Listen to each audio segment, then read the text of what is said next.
है, बहुत इंटरेस्टिंग है, थोड़ा ध्यान देना। हम लोगों के पास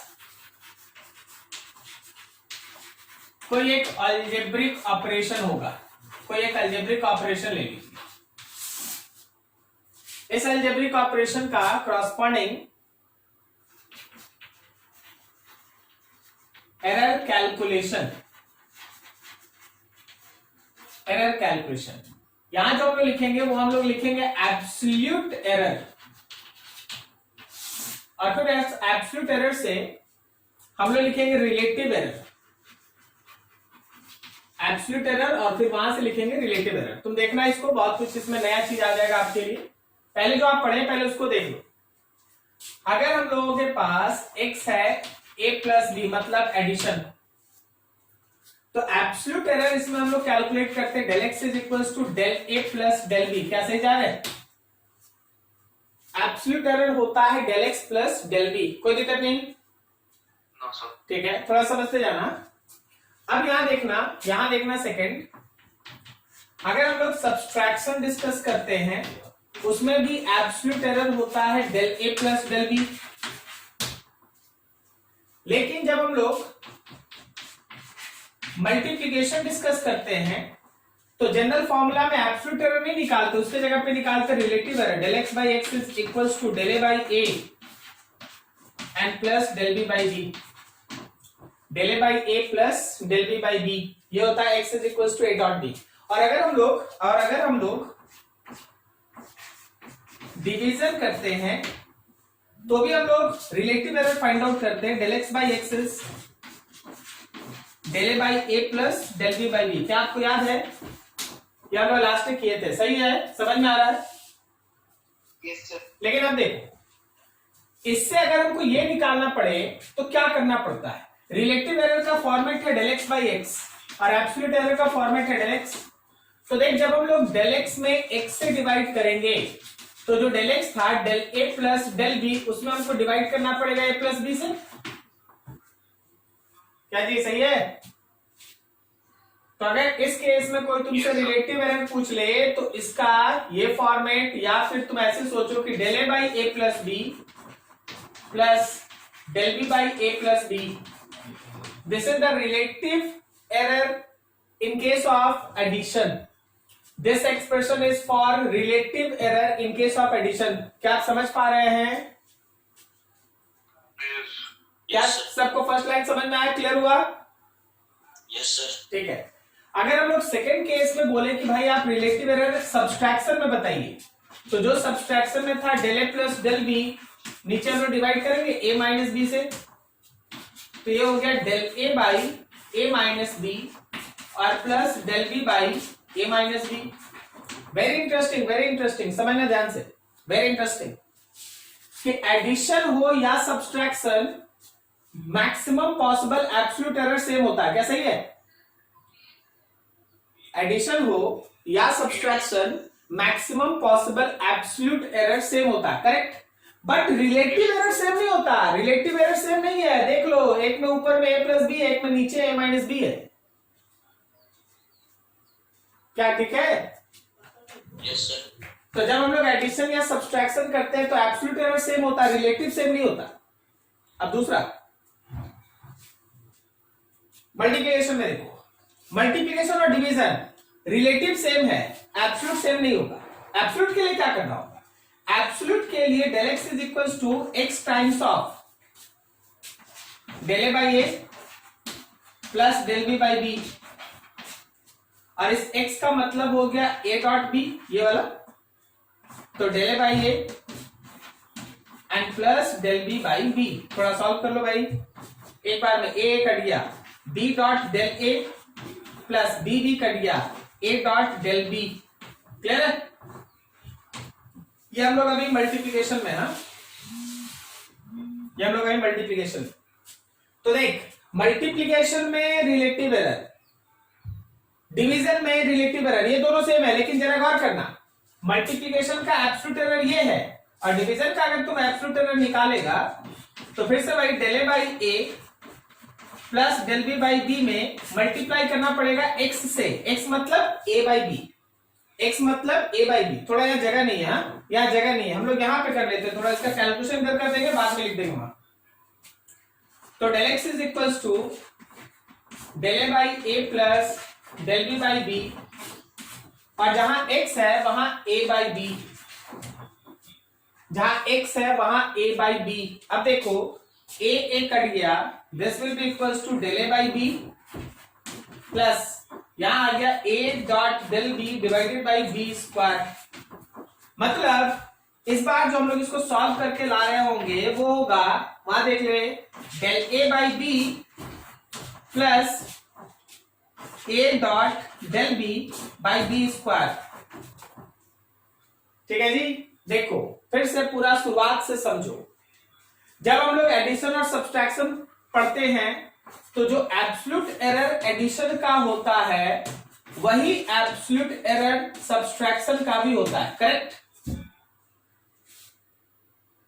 यस सर। लेकिन जो रिलेटिव एरर एडिशन में होता है और जो रिलेटिव एरर सब्सट्रैक्शन में होता है वो सेम नहीं होता।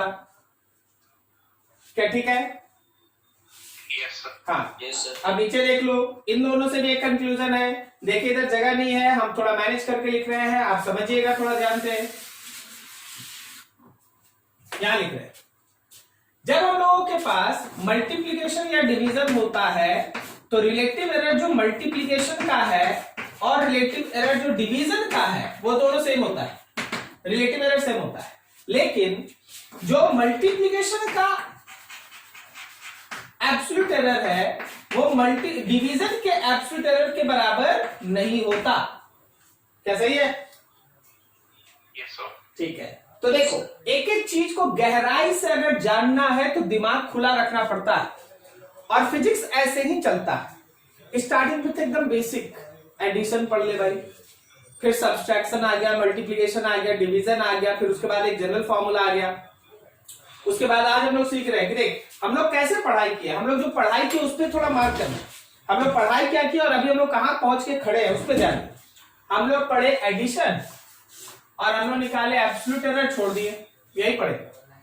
फिर हम लोग पढ़े सब्सट्रैक्शन, एब्सोल्यूट एरर निकाले, छोड़ दिए।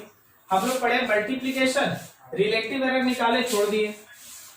हम लोग पढ़े डिवीजन, रिलेटिव एरर निकाले, छोड़ दिए। अभी दिख रहा है? सर आवाज नहीं आ रहा। हम बोल रहे हैं हम लोग एब्सोल्यूट एरर जब हम लोग एडिशन और सब्सट्रैक्शन पढ़े तो केवल इतना सा निकाल के छोड़ दिए थे, ठीक है ना? हम लोग इन सब के बारे में कुछ नहीं पढ़े थे। फिर हम लोग मल्टीप्लिकेशन डिवीजन पढ़े तो हम लोग ये वाला निकाल के छोड़ दिया और हम लोग कुछ नहीं पढ़े। लेकिन अब देखो, अब समय क्या है कि सब चीज आपके सामने खोल के रख दिया जाए। देख एडिशन और सब्सट्रैक्शन में निकालते आप एब्सोल्यूट एरर है, लेकिन आपको जरूरत पड़ेगा तो रिलेटिव एरर भी आप निकाल लेते हैं, सही?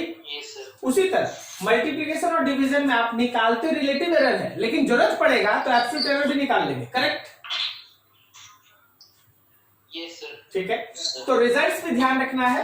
रिजल्ट्स ध्यान रखना है कि जब हम लोगों के पास एडिशन या सब्सट्रैक्शन है तो एब्सोल्यूट एरर सेम होता है, रिलेटिव एरर सेम नहीं होता। लेकिन जब मल्टीप्लिकेशन और डिवीजन है तो रिलेटिव एरर सेम होता है, एब्सोल्यूट एरर सेम नहीं होता, करेक्ट? थोड़ा ध्यान लगाओ, एक एक लाइन समझो, फिर उसके बाद अगला आगे बढ़ते हैं, क्वेश्चन देते हैं। नोट देखो इसको अच्छे से, कहीं डाउट है पूछ लो। बहुत समय हम लोगों के पास एक्स्ट्रा क्लास की तरह हो रहा है तो एक्स्ट्रा ही टाइम मिल गया है। चलो देखो अच्छे से, सर डिवीजन वाला, डिवीजन वाला एक बार और बताइए। ये वाला, सर एब्सोल्यूट एरर। हाँ देखो एब्सोल्यूट अगर निकालना है तो x से इधर मल्टीप्लाई करेंगे ना, इसमें पूरा x से मल्टीप्लाई कर देंगे, ठीक है ना? Yes sir. तो फिर अगर तुम इसके बाद इसको देखो, इसके बाद इसको देखो, x से जिससे मल्टीप्लाई करना है तो x तो a बाई बी है, यस सर। तो ये a से a कटा, नीचे b बच गया, और ये a रहा, b भी नीचे b स्क्वायर हो गया, सही है? Yes sir. बस एक चीज वहां लिख दी है, थोड़ा वहां जगह नहीं था तो सॉल्व इधर कर दिए, ठीक है? Okay sir. अच्छे से देखिए भाई, किसी को कोई भी प्रॉब्लम है, छोटा से छोटा डाउट है, आप पूछ लीजिए।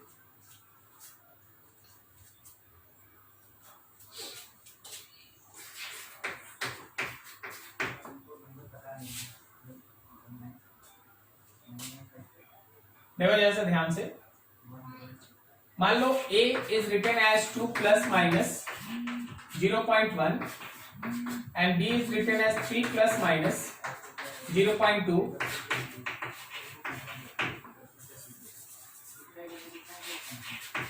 If x is a plus b, find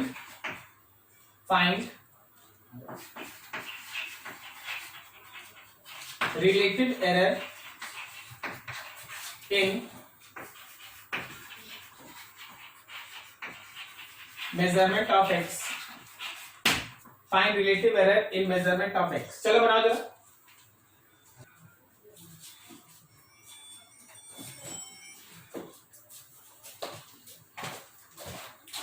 तो अभी देखो हम लोग के पास है x is equals to a plus B, इसका मतलब है 5। जब हम इसी का डेल x निकालेंगे तो del a plus del b होगा, and that is simply 0.1 plus 0.2 which is equals to 0.3।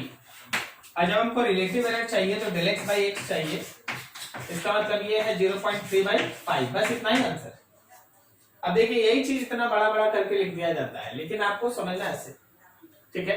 अच्छा चलो जरा यहां सोचना, सेम क्वांटिटी अगर तुमको हम बोले x is equals to a minus B, find relative error, बोलो क्या सेम आंसर होगा? No sir. चलो बताओ जरा क्या होगा आंसर। सब्सट्रैक्शन के केस में क्या होगा आंसर?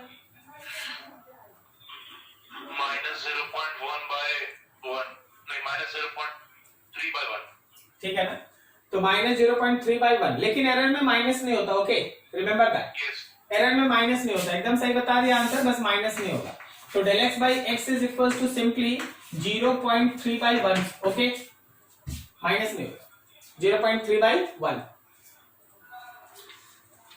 तो देखो ये एक बेसिक फंडामेंटल था, उसको ध्यान रखा जाए, ठीक है। आज हम लोग अब है ना जो फिफ्थ इक्वेशन पढ़े थे, जिसमें कोई फिजिकल क्वांटिटी a पे पावर x, b पे पावर y और c पे पावर z या माइनस z पे डिपेंड करता था, उससे पढ़े थे ना डिस्कशन। अब उस पे काम करने का समय है, वो बहुत इंपॉर्टेंट है। जैसे लास्ट भी हम बताए, उससे क्वेश्चन रहता है, तो सो देख ध्यान से।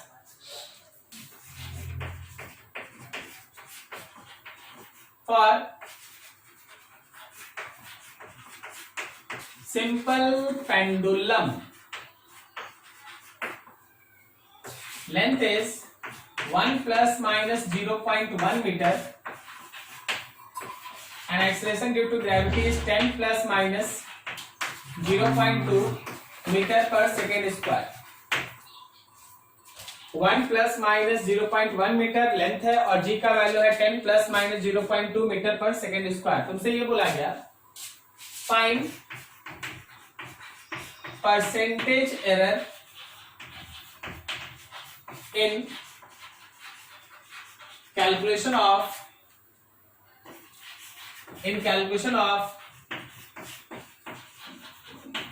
time period of simple pendulum। Find percentage error in calculation of time period of simple pendulum। Simple pendulum के टाइम पीरियड के लिए परसेंटेज कैलकुलेशन का डिस्कशन करना है।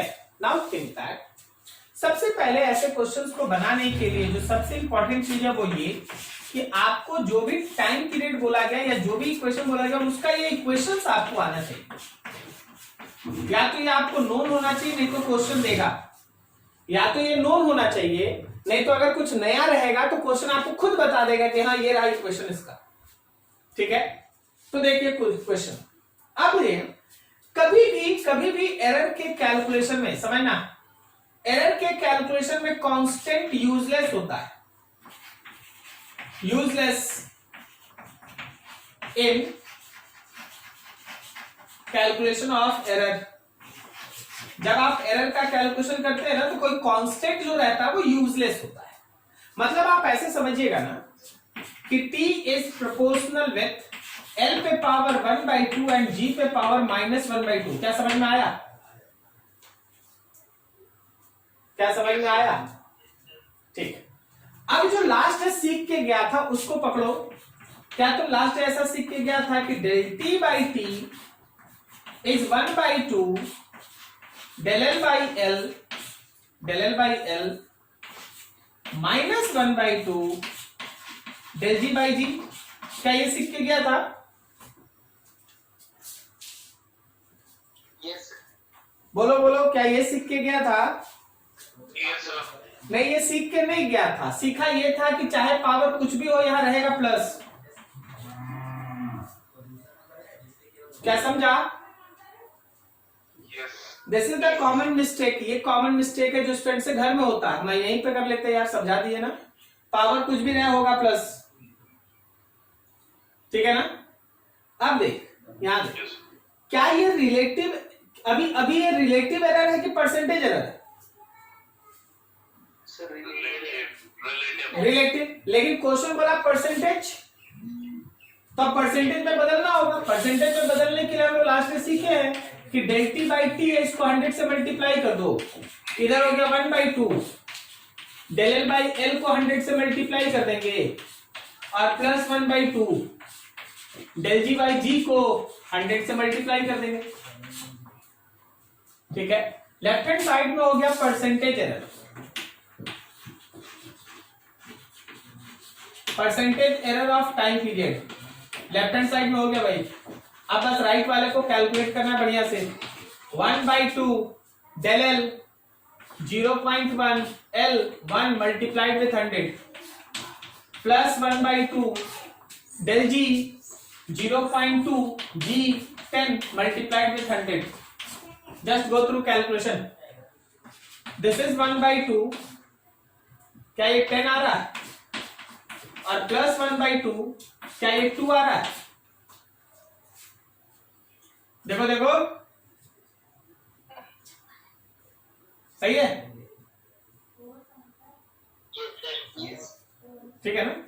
तो अब देख ये 1/2 plus 1, sir. 1/2 प्लस 1, अरे यार 5 और 1 6, Sorry, देखना सर. सही ना? ठीक लिखा नहीं जी शुभम जी? हाँ सर, सही है. हाँ। गलती हो गई, sorry. तो percentage error of time period is 6%।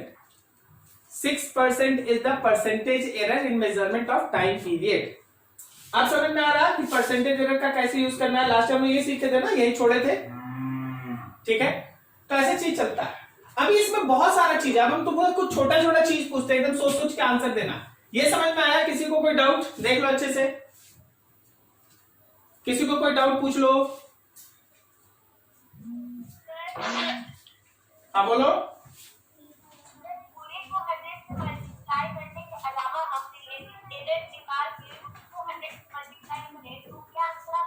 बिल्कुल सेम आंसर आएगा, सेम आंसर आएगा ना। आप किए क्या है, आप दोनों तरफ 100 से मल्टीप्लाई, मान लीजिए आप 100 से मल्टीप्लाई नहीं करते, पहले del t by t निकाल लेते हैं फिर 100 से मल्टीप्लाई करते, सेम आंसर। समझ रहे ना? आप पहले del t by t निकाल लिए और फिर 100 से मल्टीप्लाई किए, एकदम सेम आंसर है। अभी देखो जी, अच्छे से समझो इसको। चलो ठीक है, अब अगला देखते हैं। अब हम शॉर्टकट में एकदम है ना, सीधा पूछेंगे, आंसर देना। क्या आपको पता है वॉल्यूम ऑफ स्फीयर? बोलो जी फॉर्मूला।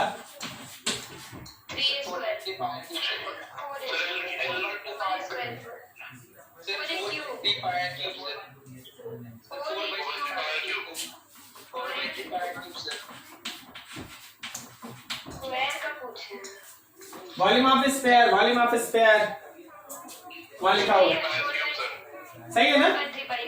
अब जरा सुनना ध्यान से। इफ परसेंटेज एरर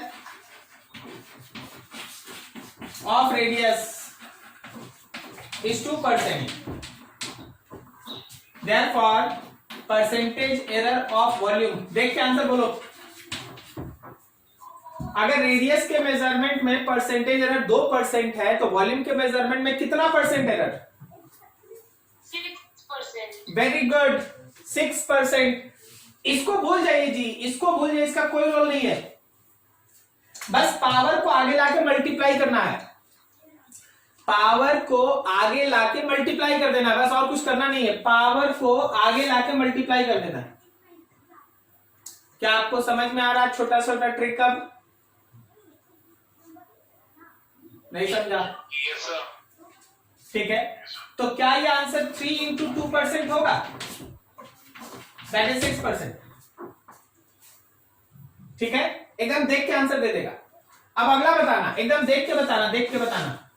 बताओ surface area of sphere, formula बोलो। 4 पाई आर स्क्वायर, करेक्ट ना? अब इसी क्वेश्चन को इस पे लगाओ, परसेंटेज एरर अगर रेडियस का 2% है 4, sir. तो सरफेस एरिया का परसेंटेज एरर 4। 4, sir. 4 समझ में आया सबको? Yes, sir. Yes. पावर को आगे लाके बस मल्टीप्लाई कर देना है, ठीक है? चलिए यहां तक नोट कीजिए, फिर और आगे बढ़ते हैं। और भी इसमें बहुत अच्छा अच्छा क्वेश्चन करेंगे अभी धीरे धीरे। चलो अगले क्वेश्चन का आंसर देना है, ठीक है? तैयार हो जाओ। देखो जैसे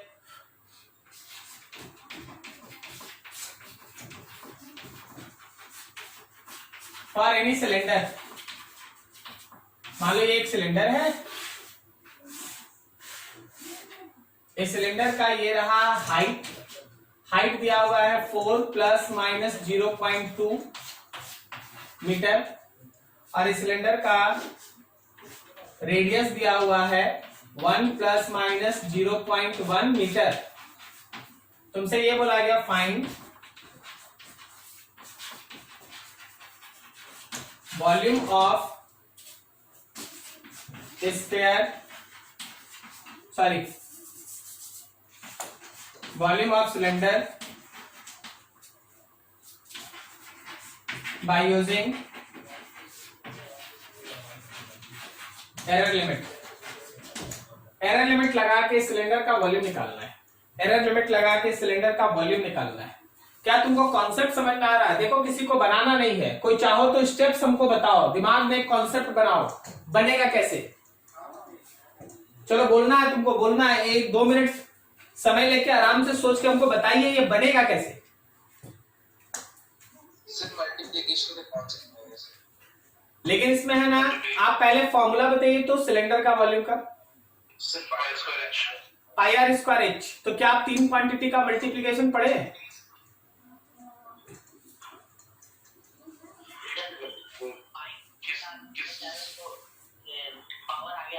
बिल्कुल सही बोला, एकदम सही बोला। सबसे पहले वॉल्यूम का फॉर्मूला लिख लो भाई, pi are square h. Again for error this is useless, okay, बाद में देख लेंगे। अच्छा, बिना बिना एरर के हम लोग वॉल्यूम निकाल लेते हैं। तो पाई की जगह पे 3.14 लिख दिए। आर का मतलब हो गया आपका 1 का स्क्वायर और एच का मतलब हो गया हम लोग का 4। तो क्या ये वॉल्यूम विदाउट एरर 3.14 इंटू 4 आया? 12.56 इतना मीटर के, ये बिना एरर का। अब चलो मीटर, अब हम लोग है ना एरर निकालते हैं। तो क्या इस फॉर्मूला को देखना, क्या हम del B by B is equal to 2 times of del are by r और plus 1 times of del H by h लिख सकते हैं? सब कोई देखो इसको, क्या इसमें किसी को कोई प्रॉब्लम हो पूछ लो। No, sir. क्या सब कोई का ठीक है वो? Del B by B is 2 times of del are by R plus 1 times of del H by H. Yes, sir. क्या सभी को पता चल रहा है वो क्या लिखा हुआ है, कैसे आया है? Yes, sir. ठीक, अब देखिए, del B by B is two del are by R. Del R कितना? तो 0.1, आर कितना? तो 1 प्लस 1, डेल एच कितना? तो 0.2, एच कितना? तो 4। तो मेरे पास आ गया del B by B is 0.2 हो गया यहाँ, 0.2 और प्लस ये कितना हो गया बोलो? 0.05। तो del B by B is 0.25, ये हम लोग का डेल बी बाई बी है 0.25। लेकिन अगर तुमसे हम वॉल्यूम का रिलेटिव एरर पूछते तो ये आंसर होता, लेकिन हम लोगों को चाहिए केवल डेल बी। तो डेल बी चाहिए तो वॉल्यूम से इसको मल्टीप्लाई कर दे भाई 0.25 को। तो वॉल्यूम हम लोग का कितना? वॉल्यूम हम लोग का कितना? 12.56। and just multiply it with 0.25. करो मल्टीप्लीकेशन, 3.14. कितना? 3.14. 3.14 ये ना, ठीक है। तो ये हम लोगों का डेल बी है, ये हम लोग का डेल बी है। तो तुम लोग लास्ट सीखा था कि अगर हम लोगों को फाइनल वॉल्यूम लिखना है विथ एरर लिमिट, तो हम लोग कैसे लिखते हैं? Final volume will be equals to volume plus minus del B, यही लिखते हैं ना, क्या सही है? तो final volume will be volume plus minus del B. Volume आया है तुम्हारा 12.56 और डेल बी आया है 3.14। This is your final answer, metre cube. Process समझो, प्रोसेस कैसे आपका ये पावर आगे आके मल्टीप्लाई हो जा रहा है, क्लियर है? क्या आप लोग कौन का वॉल्यूम जानते हैं? Yes, sir. बोलिए। 1/2 pi r square h, sir. 1/3 pi r square h. 1/3 pi are square H, यही ना? Yes, sir. ठीक है, पहले आप इसको नोट कर लीजिए, फिर अगला क्वेश्चन दे रहे वो बनाओ। जब आप 11 के फिजिक्स में जब आप इलास्टिसिटी चैप्टर में पहुंचेंगे ना, सॉलिड का मैकेनिक्स, मतलब वहां पे आप इलास्टिसिटी पढ़ेंगे, तो वहां पे एक दो क्वांटिटी है जो अभी भी आप सुन रहे होंगे कहीं कहीं, Young's modulus, bulk modulus, shear modulus, ये सब आ रहा है ना। तो कम से कम सोच लो 6 या 7 चैप्टर के बाद कुछ आना है, उसके बारे में हम तुमको एरर में कुछ सिखा रहे हैं, थोड़ा ध्यान दे।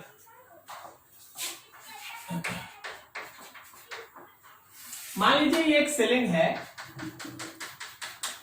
और इस सीलिंग से ये एक वायर अटैच्ड है,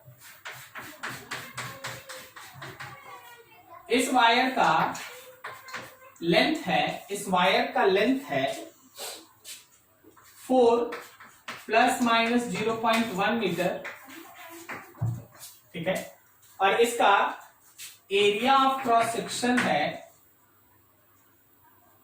1 ± 0.1 मीटर स्क्वायर, क्लियर है? अब आगे देखो, ये बोला गया इसमें एक ब्लॉक हैंग है, उस ब्लॉक का मास है 10 kg एक्यूरेट, उस ब्लॉक का मास है 10 kg एक्यूरेट, 10 kg एक्यूरेट। अच्छा, जब ये वर्ड आ गया एक्यूरेट, इसका मतलब डेलम हम लोग कितना लेंगे? 0, sir. 0, very good, 0। और फिर यहाँ पे जो g है वो क्वेश्चन दे रहा है कि 10 ± 0.2 मीटर पर सेकेंड स्क्वायर। चलो हम यहाँ लिख दिए, लेकिन अगर क्वेश्चन में रहता है कि g इज ऑल्सो 10 मीटर पर सेकेंड स्क्वायर एक्यूरेट, तो डेल जी कितना लेते हैं? 0। तो जो भी फिजिकल क्वांटिटी एक्यूरेटली मेजर करके लिखा गया है, तो उसका जो एरर होगा वो 0 लेना है। हाँ, ये सब वर्ड सुनते जाना, क्वेश्चन में मिलता है, आपको खुद से सोचना। अभी ऐसा सोच कि इसमें जब आप इसको हैंग कर दीजिएगा तो ये इलोंगेट होगा ना। अभी मान लो ये नहीं रहता तो इसका लेंथ रहता इतना, जब आप इसको हैंग कर दीजिएगा तो इसमें इलोंगेशन होगा। इलोंगेशन को लिख रहे हैं x, elongation is 0.01 ± 0.001 metre. Elongation मतलब ये है कि अगर किसी भी वायर से, किसी भी रॉड के साथ, मान लो ये वायर है, अभी देखो जैसे ये वायर है, सपोज यहाँ पे आपके सामने हम रखे ये वायर, अभी आप इससे कोई लोड हैंग नहीं कीजिएगा तो इसका एक लेंथ होगा। अगर आप कोई लोड हैंग कर दिएगा तो इलोंगेट हो जाएगा ना। नहीं समझा? ठीक है ना? तो देख, उसका पहले एक नेचुरल लेंथ था, उसके बाद जब इसमें आप कोई वेट हैंग किए तो ये थोड़ा इलोंगेट हो गया, तो इलोंगेशन लिखा हुआ ऐसे। जब आप इलास्टिसिटी पढ़िएगा तो आपके पास एक इक्वेशन आएगा। So Young's modulus of wire capital Y is given as, कैसे ये यंग्स मॉडुलस दिया जाता है? तो यंग्स मॉडुलस का इक्वेशन होता है force divided by area elongation by length. ये यंग्स मॉडुलस का फॉर्मूला, ठीक है। इसका मतलब ये है कि it can be written as force into length divided by area into elongation. अभी बताओ, इस वायर पे जो फोर्स लग रहा है क्या वो बॉडी का वेट है, mg है? तो हम लोग इसको थोड़ा अपने क्वेश्चन के हिसाब, ये क्वांटिटी हम लोग इसको अपने क्वेश्चन के हिसाब से एडजस्ट कर दें। तो अकॉर्डिंग टू क्वेश्चन आपका ये यंग्स मॉडुलस है mgl by a into x. क्या सही है? फोर्स के जगह पे mg, l नीचे x, तो ये हम क्वेश्चन के हिसाब से एडजस्ट कर दिया। अब तुम्हारा क्वेश्चन क्या है? Find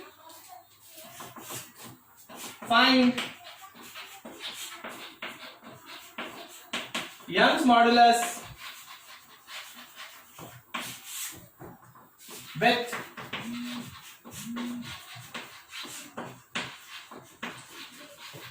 proper error limit. आपको यंग्स मॉडुलस निकालना है प्रॉपर एरर लिमिट के साथ। देखिए, अभी तक आपको क्वेश्चन समझाया गया, जब आपको मिलेगा ये सब तो बस ऐसे ही लिखा रहता है, तो अपने से सोचना पड़ता है कि ये सब आया कैसे। तो मेरा काम है आपके सामने चीज को एक्सप्लेन कर देना। ये क्वेश्चन है। अब बनाने का तरीका तो आप जानते हैं, बनाने का तरीका आप देखिए ना, आपके पास y है, m पे पावर 1 है, g पे पावर 1 है, l पे पावर 1 है, एरिया पे पावर -1 है, x पे पावर -1 है। क्या सही है? Yes, sir. अब इसको लेके चलो काम करते हैं। पहले बिना एरर के निकाल लेते हैं,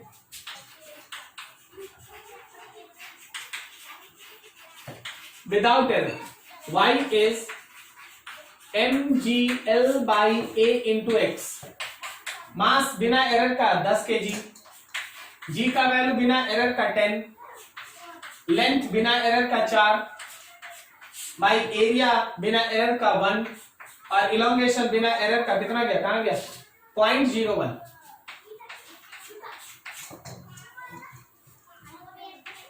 क्या ये 4 इंटू 10 टू द पावर 4 आ रहा है? देखो कैलकुलेशन देख लो, Yes, sir. ठीक है ना? तो बिना एरर का इतना आया। अब चलो एरर का calculation. Now del y by y is 1 times of del m by m plus 1 times of del g by g plus 1 times of del l by l minus 1 times of del a by a and minus 1 times of del x by x। क्या बोलता है? सही है? आप क्या बोलते हैं, सही है या गलत है कुछ? No, sir. क्या होगा? करेक्ट, एकदम सही। अब देखो, मास है एक्यूरेट, तो डेल एम है 0, तो ये 0, जी में है 0.2 by 10, लेंथ में है 0.1 by 4, एरिया में है 0.1 by 1 और डेल एक्स है मेरा 0.001 by 0.01।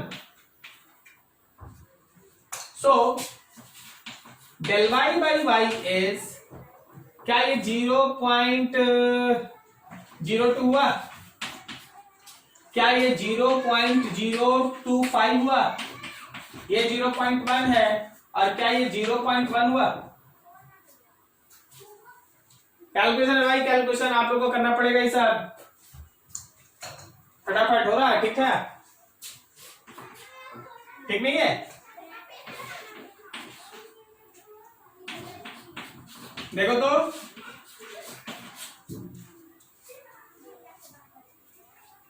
क्या ठीक है जी कैलकुलेशन?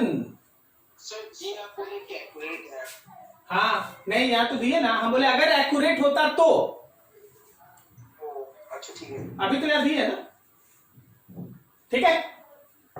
तो चल देख, अगर रिलेटिव एरर पूछता दिस इज योर आंसर, लेकिन अगर डेल वाई निकालना पड़ेगा तो जो हम लोगों का 0.245 आया है, just multiplied with y। 0.245 multiplied with y का value 4 into 10 to the power 4। So how much it is? Calculate calculation and your final answer is y plus minus del y. This is your final answer. ये तुम्हारा final answer. क्या आपको process समझ में आ रहा सारा?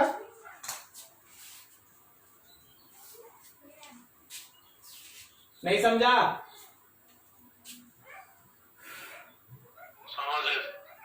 ना सबका आंसर नहीं आ रहा. सबका किसी का कोई डाउट? चलो ठीक है फिर 2 मिनट टाइम है. आराम से इसको देखिए, समझिए. कोई डाउट हो फिर से पूछ लीजिए. आप 2 मिनट पहले इसको शांति से देखिए, ठीक है ना. ये डाटा इधर उधर हो सकता है, लेकिन ये क्वेश्चन है ना जेईई मेंस में आया हुआ है. डाटा इधर उधर हो सकता है, डाटा याद नहीं रहता, फॉर्मेट याद रहता है. ठीक है, थोड़ा ध्यान लगाओ. कहीं कुछ डाउट होगा फिर पूछ लो.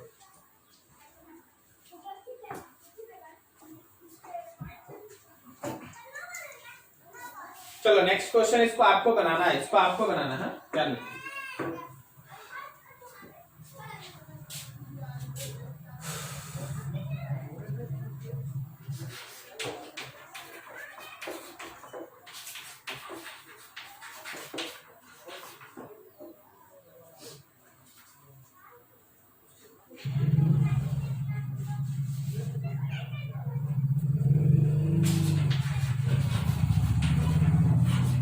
Critical velocity for body moving in vertical circle is given as v equals to root under k gr, where k is constant. k constant है. g का वैल्यू है 9.8 मीटर पर second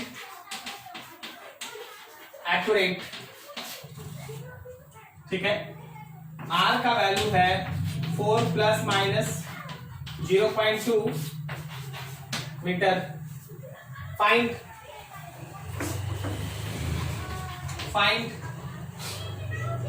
percentage error in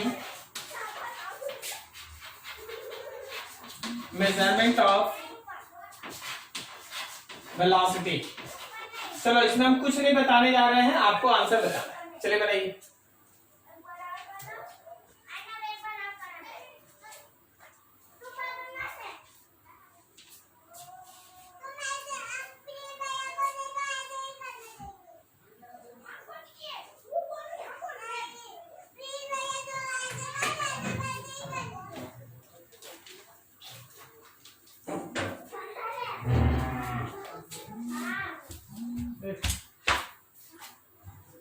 Sir, 5%.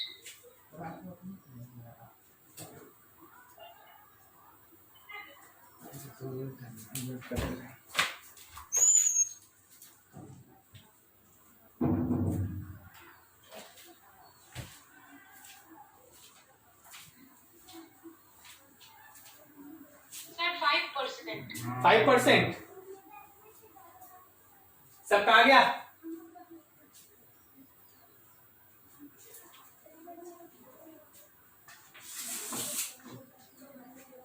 b is equals to k 1/2, g पे power 1/2 और r पे power भी 1/2. ये useless है, तो हम लोग b का वैल्यू लिख देते हैं 1/2 ऑफ, सॉरी परसेंटेज लिखना. हम लोग ऐसे लिख सकते हैं percentage error of b is 1/2 del g by g into 100 plus 1/2 del r by r into 100. क्या हम लोगों के पास del g के लिए कोई एरर है? No, sir. कोई एरर नहीं है, 0 हो गया. 5% प्लस 1/2 5%. ठीक है. del r के लिए हो गया हम लोग का 0.2, नीचे है 4 और इधर 100. So it is how much it is? 5 बोल रहे हैं आप? 5%. ठीक है, 5 बोले जी, कितना बोले आप लोग? No, sir, 2.9%. 2.5. कैलकुलेशन कर लीजिए अपने से, इसमें क्या बता रहा है, ठीक है। चलिए 2.5%, ये चीज था जो आपके पास रखा गया है। क्या इतने एग्जांपल्स के बाद किसी को कोई दिक्कत इसमें समझने में? डिस्कशन था आपके सामने रख दिया गया। हम लोग है ना आज कुछ सिग्निफिकेंट फिगर्स का कुछ रूल्स है, उसको थोड़ा सा देख लेते हैं, ठीक है। सिग्निफिकेंट फिगर्स का रूल्स कि कोई भी पर्टिकुलर फिगर कब सिग्निफिकेंट काउंट होता है। सिग्निफिकेंट फिगर्स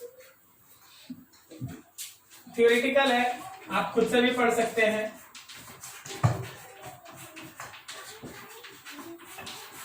सिग्निफिकेंट फिगर्स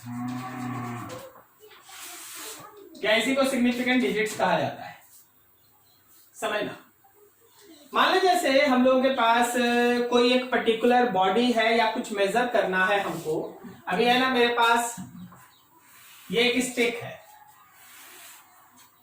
इस स्टिक के लेंथ को मेजर करना है, तो हम क्या किए, इसके बगल में एक स्केल रख दिए। इस स्केल पे ग्रेजुएशन था ऐसे, आप क्या किए, उस स्टिक को ला के इसके साथ चिपका दिए, ऐसे सटा दिए, तो देखें कि हाँ जी यहाँ पे इसका कुछ रीडिंग आ रहा है। तो जो आप रीडिंग देखें उस रीडिंग को आप ऐसे बताएं कि हाँ सर इसका लेंथ जो है वो 15.46 है, ठीक है। समझना जरा, अगर हम इसका लेंथ 15.46 कहते हैं तो क्या ये जरूरी है कि 6 के बाद इसका कोई लेंथ है नहीं? क्या ऐसा जरूरी है कि 6 के बाद यहां कुछ नहीं है? नहीं, अगर 6 के बाद 1 होता तो भी हम लोग राउंड ऑफ करके 15.46 ही लिखते। क्या सही है?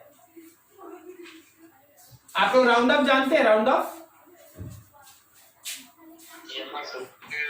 15.46 1 होता तो भी यही लिखा जाता। इवन 15.462 होता तो भी यही लिखा जाता। सही है? इसका मतलब ये है कि ये 4 डिजिट तक तो हम भरोसा कर सकते हैं, 4 डिजिट तक हम भरोसा कर सकते हैं, लेकिन उसके बाद कुछ भी नंबर हो सकता है, हो भी सकता है और नहीं भी हो सकता है। क्या समझ में आ रहा है? ठीक है, तो ये जो 4 डिजिट है जिसपे आप रिलाई करते हैं, जिसपे कोई ऑब्जर्वर रिलाई कर सकता है, उसी को कहते हैं सिग्निफिकेंट डिजिट्स। ये 4 डिजिट, 5वां में कुछ भी हो सकता है या नहीं भी हो सकता है। तो वैसा पर्टिकुलर डिजिट्स किसी मेजरमेंट के अंदर, किसी पर्टिकुलर दिए गए नंबर के अंदर जिसपे आप ट्रूली रिलाई करते हैं, भरोसा रखते हैं, उसी को कहा जाता है significant digits. Significant digits are those digits on which any observer can truly rely, भरोसा रहता है उसको हम लोग कहते हैं सिग्निफिकेंट डिजिट्स। क्या ये लॉजिक समझ में आया? ठीक है, तो देखो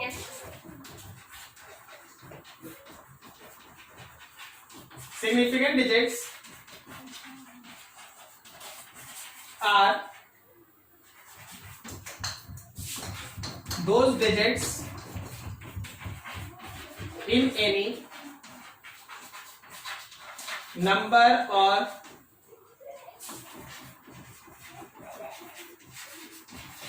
measurement on which any observer can rely। कोई ऑब्जर्वर जिस पे भरोसा कर सके उन्हीं नंबर्स को, उसी पर्टिकुलर नंबर्स को हम लोग सिग्निफिकेंट डिजिट्स कहते हैं। चलो अच्छा, अब सिग्निफिकेंट डिजिट्स के लिए आपको कुछ रूल्स दिमाग में रखना है। रूल्स, कौन कौन डिजिट सिग्निफिकेंट होता है, ठीक है। तो रूल्स कुछ ऐसा है कि करके समझते चलता। सबसे पहला, all non-zero digits are significant। all non-zero digits are significant। सारा का सारा non-zero digits, सारा का सारा non-zero digits significant होता है। जितना भी non-zero digits है सब significant होता है। ठीक है, मतलब 1 से लेके 9 तक कहीं भी दिख गया तो वो सिग्निफिकेंट डिजिट में काउंट कर लेगा, इसमें कोई शक नहीं। दूसरा, जीरोस बिटवीन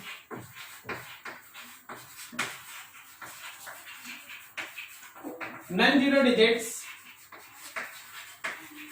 आर सिग्निफिकेंट। जो भी जीरो नॉन जीरो डिजिट्स के बीच में आता है वो हमेशा सिग्निफिकेंट होता है। इन दोनों से कुछ हम एग्जांपल दे रहे, जरा बताना।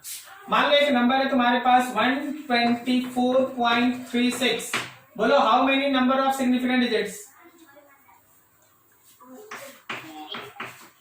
2। अरे 5 ना,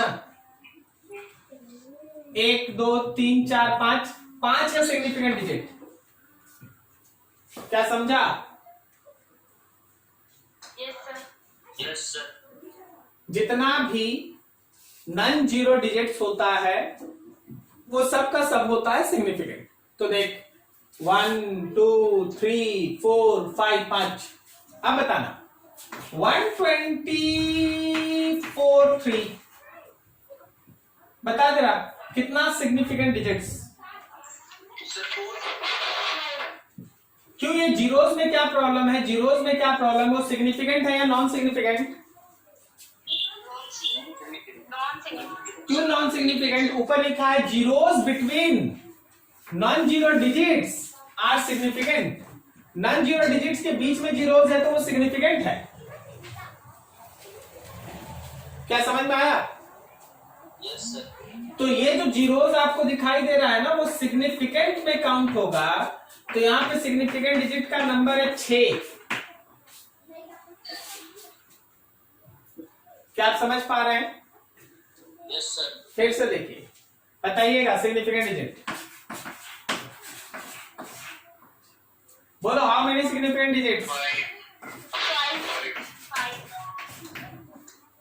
ठीक है, अभी जरा बताना सोच के, हाउ मेनी सिग्निफिकेंट डिजिट्स? 7. 6 ना, 1 2 3 4 5 6 ना, 6. Yes, sir. Significant digit 6। तो ये 2 पॉइंट क्लियर। अब जरा जीरोस पे काम करते हैं। जीरोस पे third, zeros left of non zero digit in number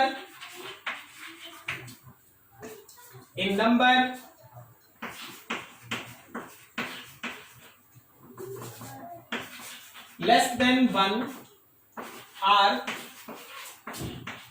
non-significant.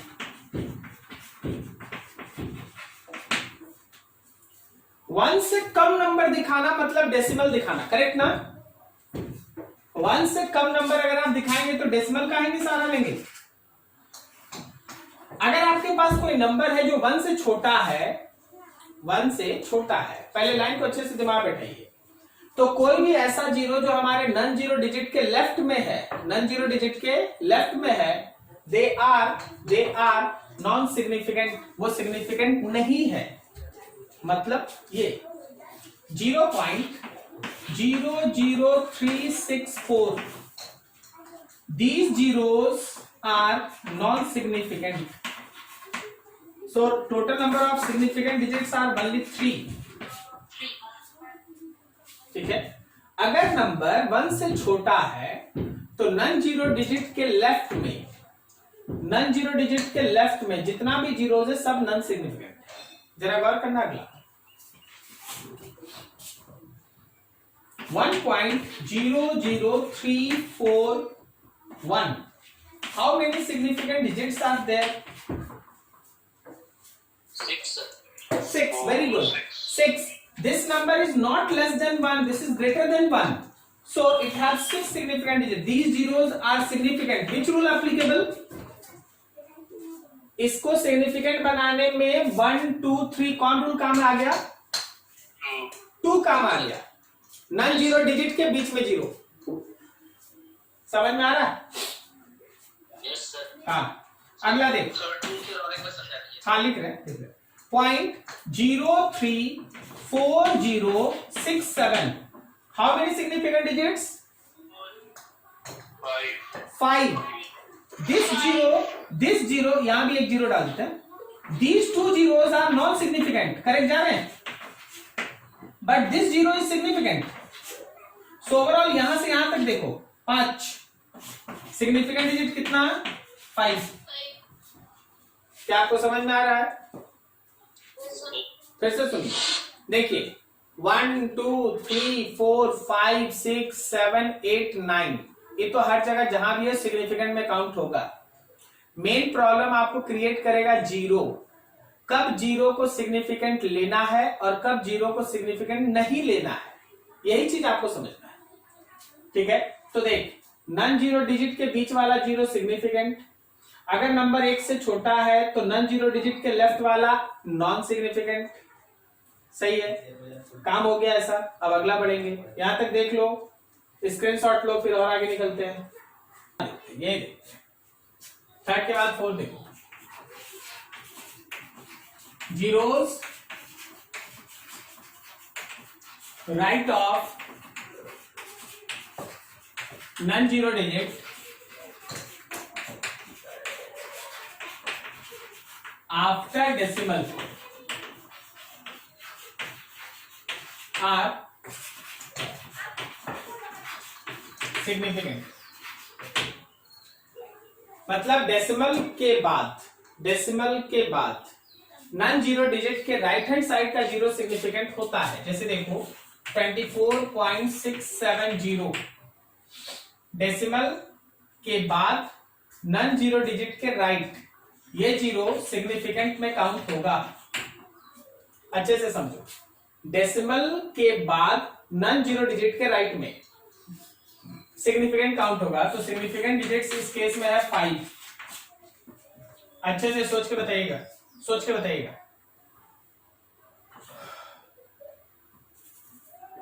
0.00460, how many significant digits? How many significant digits? ये जीरो क्या है, सिग्निफिकेंट है या नॉन सिग्निफिकेंट? और ये जीरो क्या है? सिग्निफिकेंट। तो सिग्निफिकेंट डिजिट्स का नंबर है 3। क्या आप 3rd नंबर और 4th नंबर को मिला पाए हैं, समझ पाए हैं? कब जीरो डेसिमल में सिग्निफिकेंट लेना है, कब जीरो डेसिमल में नॉन सिग्निफिकेंट लेना, समझ में आया है? Yes sir. ठीक, अब देखिए ध्यान से अगला, 4 के बाद 5, 10th power are always non significant. हमेशा ध्यान रखना 10th पावर नॉन सिग्निफिकेंट होता है। इसका मतलब क्या है? इसका मतलब ये है कि अगर आप लिखते हो 24 इंटू 10 टू द पावर 3, तो ये वाला है नॉन सिग्निफिकेंट, और इसके पास सिग्निफिकेंट डिजिट्स का नंबर केवल 2 है। अगर आप लिखते हो 1.467 10 टू द पावर 6, तो याद रखिएगा कि ये 10 to the power 6 non significant है और आपके सिग्निफिकेंट डिजिट्स का नंबर है 4। क्लियर हुआ? Yes sir. चलिए ठीक है, देखिए नंबर और मेजरमेंट में एक फंडामेंटल डिफरेंस होता है। जैसे हम तुम्हारे सामने नंबर लिख सकते हैं 230, लेकिन मेजरमेंट हम 230 नहीं लिख सकते। क्या सही है? मेजरमेंट में एक प्रॉपर यूनिट लगाना होगा कि आप मेजर किसको कर रहे हैं। क्या सही बोल रहे हैं? 230 kg, अब पता चला कि यहां मास का मेजरमेंट हो रहा है। क्या आप लॉजिक समझ रहे हैं दोनों में अंतर? Yes sir. नंबर में कोई यूनिट नहीं होता, मेजरमेंट में यूनिट होता है। क्लियर है? अब सुनना, for any number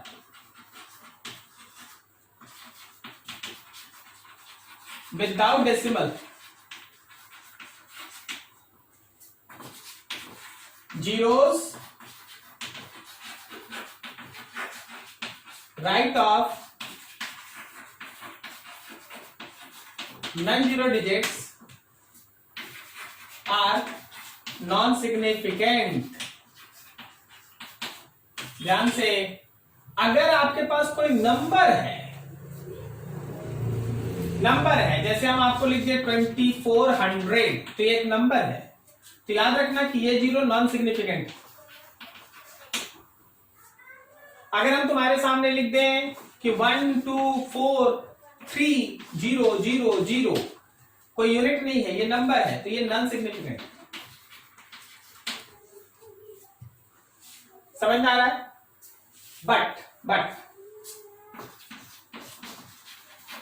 but for any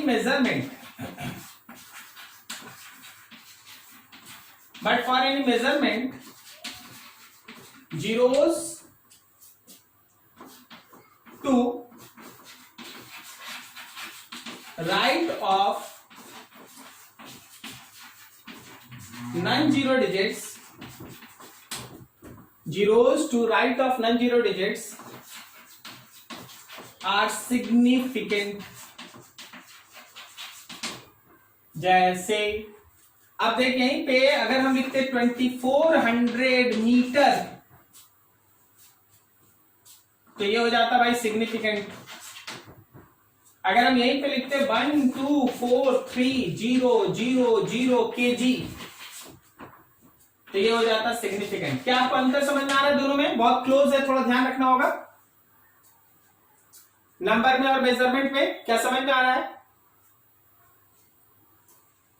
अरे बोलो यार, हाँ या ना? Yes sir, yes. क्या तुमको दोनों में अंतर समझ में आ रहा है? नंबर किसको कहते हैं, मेजरमेंट किसको?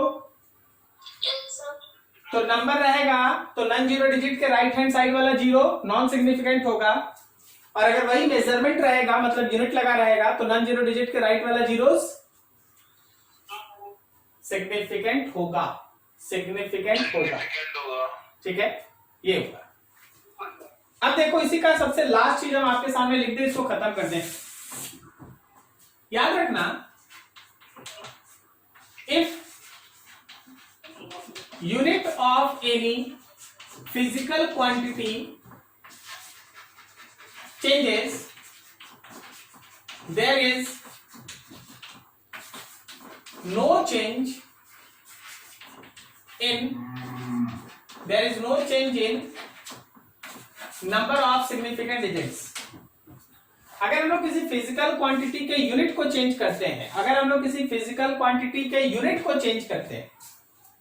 तो याद रखना कि उसके सिग्निफिकेंट डिजिट्स के नंबर में कोई चेंज नहीं होता। जैसे देखो, मान लो तुम्हारे सामने लिख दिए हैं 25 मीटर, कितना सिग्निफिकेंट डिजिट? 2 है। 10 to the power 2 and this 10 to the power 2 is said to be non-significant. Okay, ये non-significant, so here it is 2 again। कभी भी नंबर नहीं बदलने देना। अगर कभी भी हम लोगों के पास नॉन सिग्निफिकेंट, हम लोगों के पास कोई भी इस तरह का मेजरमेंट रहा तो उसका यूनिट बदलेंगे तो सिग्निफिकेंट डिजिट कभी भी नहीं बदलना चाहिए। मतलब क्या बोल रहे हैं हम, ये बता रहे, सुनना ध्यान से। आप 25 मीटर को ऐसे लिख सकते हैं, लेकिन सिग्निफिकेंट डिजिट के हिसाब से आप उसको 2500 सेंटीमीटर नहीं लिख सकते। बोलेगा सर ये क्या पढ़ा रहे हैं? देख, यही तो सिग्निफिकेंट डिजिट है। आप जब सिग्निफिकेंट डिजिट के हिसाब से काम कीजिएगा तो आप 25 मीटर को 25 into 10 to the power 2 centimetre लिखेंगे ताकि सिग्निफिकेंट डिजिट 2 रहे। आप अगर 2500 सेंटीमीटर लिख देते हैं तो सिग्निफिकेंट डिजिट 4 हो जाएगा, जो गलत हो जाएगा। क्वेश्चन में लिखा रहेगा कि आप इसको सिग्निफिकेंट डिजिट के हिसाब से बताइए कि कौन सही है, 2500 सेंटीमीटर लिखना कि 25 इंटू 10 to the power 2 लिखना, तो कौन सही होगा? 25 इंटू 10 to the power 2 लिखना, वो सही होगा। क्लियर है? सर, हाँ बोलो। सर अगर हम लोग 2500 भी लिखते हैं, तो जो रूल 6 आप लिखा है उसके हिसाब से तो जो 2 0 बाद में है वो नॉन सिग्निफिकेंट होगा। तो ऐसे भी वही हो रहा है, वो मेजरमेंट हो गया ना।